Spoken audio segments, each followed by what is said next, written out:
बिस्मिल्लाहिर्रहमानिर्रहीम। Dear students, अस्सलाम वालेकुम। आज हमारा लेक्चर 5 चैप्टर क्वाड्रेटिक इक्वेशन और टॉपिक हमारा है वर्ड प्रॉब्लम। जी स्टूडेंट्स, इससे पहले प्रीवियस लेक्चर के अंदर भी हमने वर्ड प्रॉब्लम्स के कुछ क्वेश्चंस जो थे उनको मैंने आपके साथ डिस्कस किया। आज इसी चैप्टर में या इसी टॉपिक के कुछ और क्वेश्चंस जो हैं उनको आपके साथ मैं डिस्कस कर।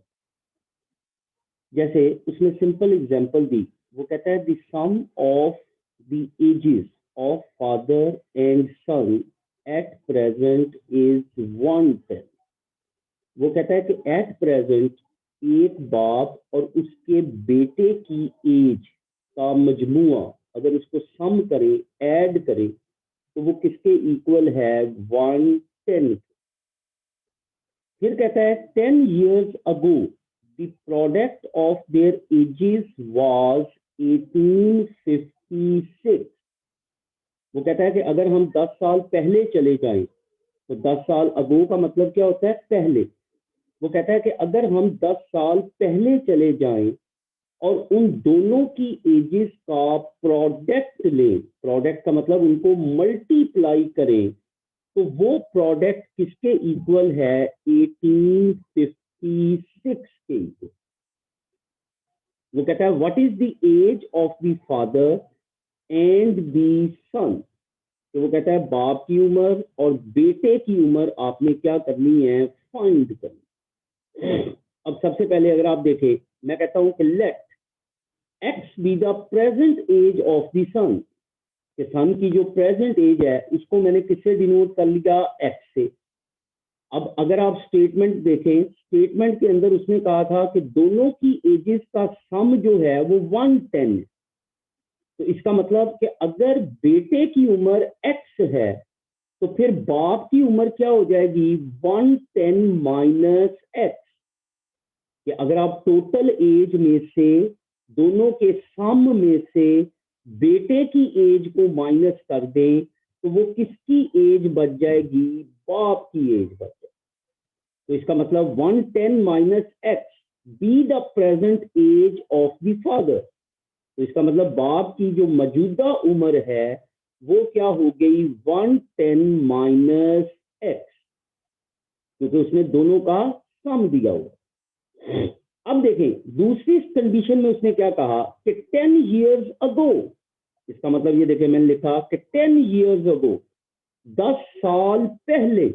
अब मैंने आपको बताया हुआ है जब भी अगो का वर्ड आता है तो हम मैथमेटिकल ऑपरेशन माइनस का टर्म जो है वो यूज करते हैं। तो 10 साल पहले the age of the son was, तो बेटे की उम्र कितनी होगी? अगर मौजूदा उम्र 10x है तो 10 साल पहले उम्र क्या होगी? x minus 10। अगर बाप की मौजूदा उम्र 110 माइनस एक्स है तो 10 साल पहले बाप की उम्र क्या होगी? 110 माइनस एक्स माइनस 10। आप 10 इसमें से क्या कर दोगे? माइनस कर दो। जब इसको मैंने सॉल्व किया तो 110 माइनस 10 100 माइनस एक्स का। अब देखें, अब उसने हमें अकॉर्डिंग टू स्टेटमेंट उसने हमें क्या कहा था? उसने कहा था कि दोनों की एजेस का product 10 years ago, the product of their edges. इसका मतलब दोनों की एजेस का प्रोडक्ट लो। इसका मतलब बेटे की उम्र क्या है? x minus 10। बाप की उम्र क्या है? 100 माइनस एक्स। तो दोनों को मल्टीप्लाई किया तो दोनों का प्रोडक्ट कितना आ गया? 1856। अब देखें, अब मैं इसको मल्टीप्लाई कर रहा हूं तो x multiplied by 100 100x, x multiplied by minus x minus x square, minus 10 multiplied by 100 minus 1000, minus 10 multiplied by minus x plus 10x और इक्वल 1856। अब मैं इसको रीअरेंज कर रहा हूं, minus x square 100 plus 10 110x। अब ये 1856 प्लस का है, अगर मैं इसको लेफ्ट साइड पे ले आऊं तो ये माइनस का हो जाएगा, तो माइनस 1000 -1856, तो ये -2856 आ गया, जो किसके इक्वल हो गया, 0 के। अब अगर आप इसमें से माइनस को कॉमन निकाल लें, तो ये माइनस कॉमन निकला, तो ये एक्स स्क्वायर, ये -110x हो गया, ये +2856 इक्वल 0। तो माइनस इधर माइनस है, जब इधर आएगा तो 0/समथिंग क्या होगा, 0। Now we can apply the quadratic formula. अब देखिए, सबसे पहले a, एक्स स्क्वायर का कोफिशिएंट 1 है, तो a की वैल्यू 1, x का कोफिशिएंट -110 है, तो b क्या हो गया, -110। कांस्टेंट c आपके पास 2856 है, तो c की वैल्यू 2856 हो। अब इसको इस क्वाड्रेटिक फॉर्मूले में मैंने पुट कर दिया कि b की जगह b की वैल्यू, b की जगह b की वैल्यू, a की जगह a की वैल्यू, c की जगह c की वैल्यू और a की जगह a की वैल्यू। अब इसको सॉल्व किया, माइनस माइनस प्लस हो गया, plus minus 110 square 12100 -4 multiplied by 1 multiplied by 2856 11424 आ गया। इन दोनों का डिफरेंस लेके अंडर रूट लिया तो 26 आया, तो 110 प्लस माइनस 26 डिवाइडेड बाय 2। अब देखें, एक दफा 26 माइनस हो गया, एक दफा 26 प्लस हो गया, तो x इक्वल, जब इसको सॉल्व किया तो 42, जब x को सॉल्व किया तो 68। अब x हमारे पास क्या है, एज ऑफ सन। वो कहता है if the age of son x equal 68, then the age of the father is 110 minus x 42, which is impossible. याद रखें कि अगर हम x 68 लेते हैं, तो इसका मतलब अगर हम बेटे की उम्र 68 ईयर्स लेते हैं, तो बाप की उम्र कितनी होगी, 42। और ये पॉसिबल नहीं है, क्योंकि बेटा कभी भी बाप से बड़ा नहीं होता।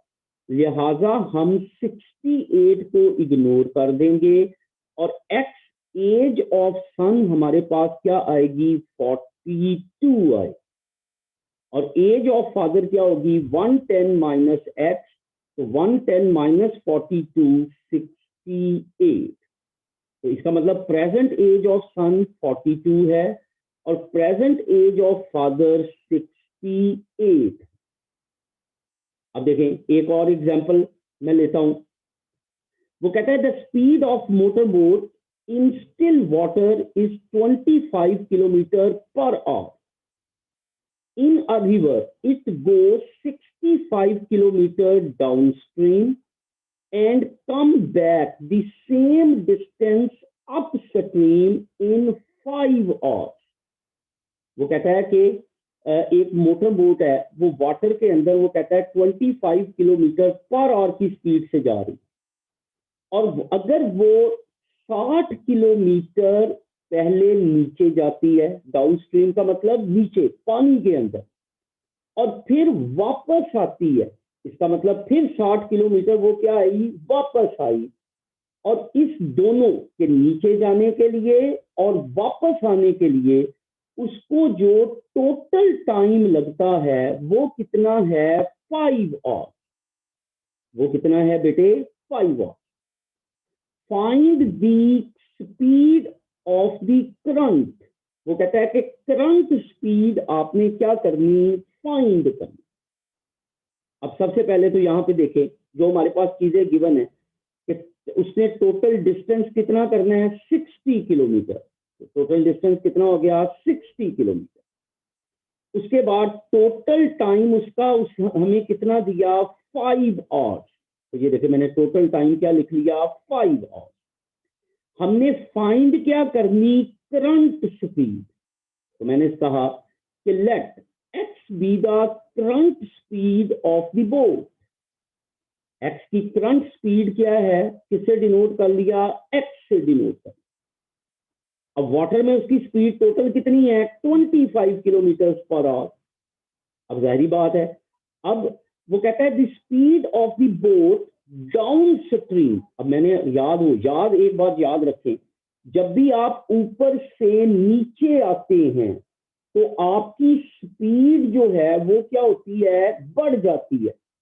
आपकी स्पीड जो है वो क्या होगी, बढ़ेगी। और जब भी नीचे से ऊपर जाएंगे तो आपकी स्पीड जो है वो क्या होगी, कम होगी। जैसे आप कोई भी पुल चढ़ते हैं, तो जब पुल आप चढ़ते हैं नीचे से ऊपर जाते हैं तो आप देखते हैं कि अगर आप अपनी स्पीड को फिक्स करें तो आपकी स्पीड आहिस्ता आहिस्ता क्या होना शुरू हो जाएगी, कम होना शुरू हो जाएगी। लेकिन जब अगर आप ऊपर से नीचे आते हैं और आपने अपनी स्पीड को फिक्स किया हुआ है तो ऑटोमेटिकली, क्योंकि आप ऊपर से नीचे को जा रहे हैं, तो ऑटोमेटिकली आपकी स्पीड जो है वो क्या होना शुरू हो जाएगी, बढ़ना शुरू हो जाएगी।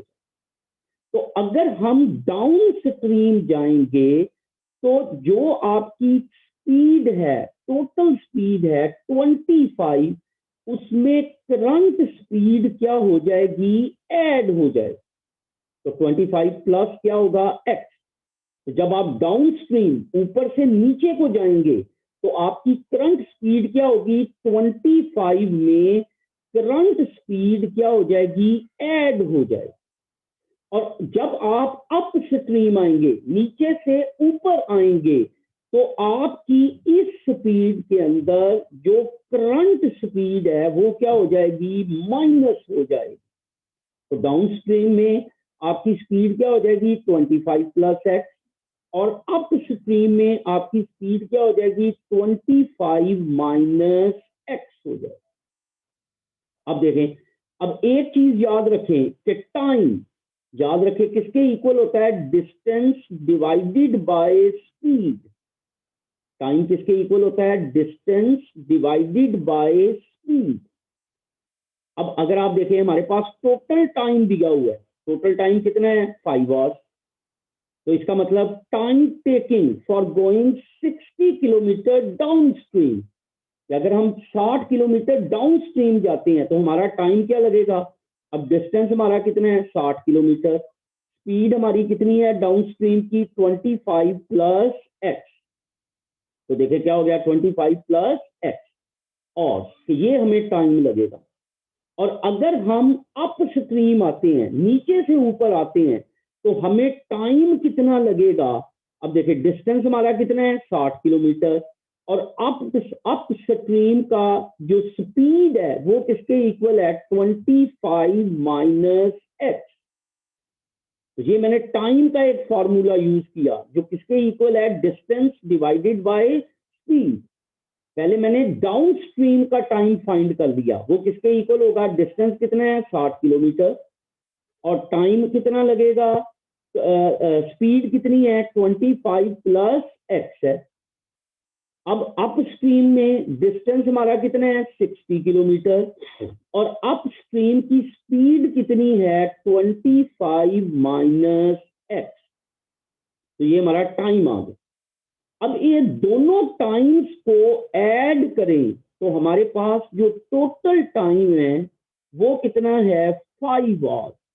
तो इसका मतलब आपके पास 60 over 25 plus x plus 60 over 25 minus x, और ये किसके इक्वल हो गया, 5 के इक्वल। ये किसके इक्वल हो गया, 5 के इक्वल। अब मैंने सिंपल यहाँ पे क्या किया है, मैंने एलसीएम ले लिया, 25 plus x into 25 minus x.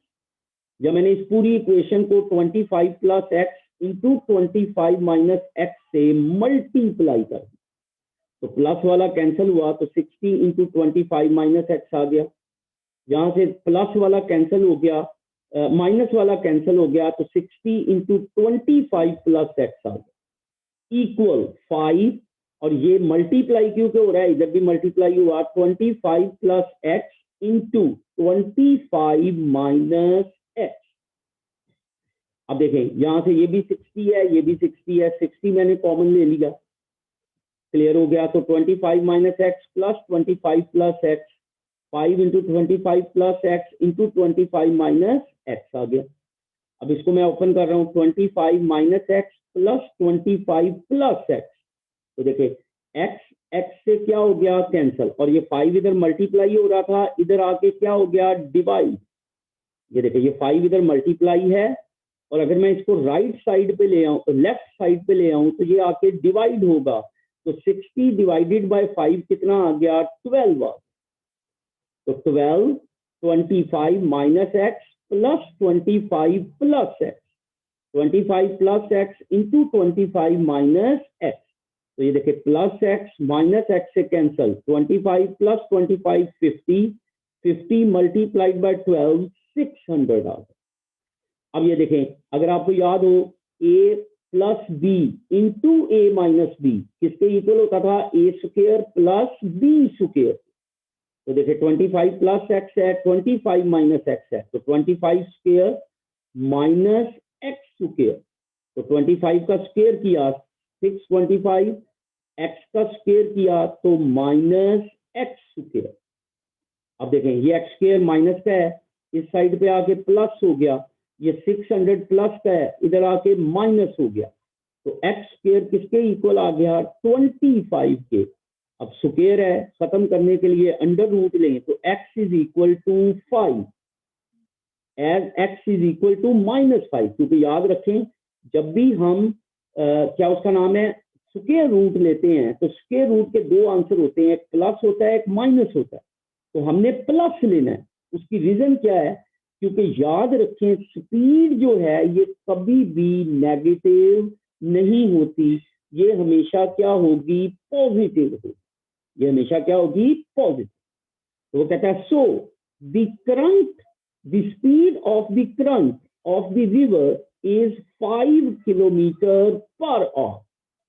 इसका मतलब कि करंट स्पीड जो है आपकी रिवर के अंदर वो कितनी है? 5 किलोमीटर। तो कितनी है? 5 किलोमीटर। अब देखें एक और मुख्तलिफ किस्म का क्वेश्चन है आता है।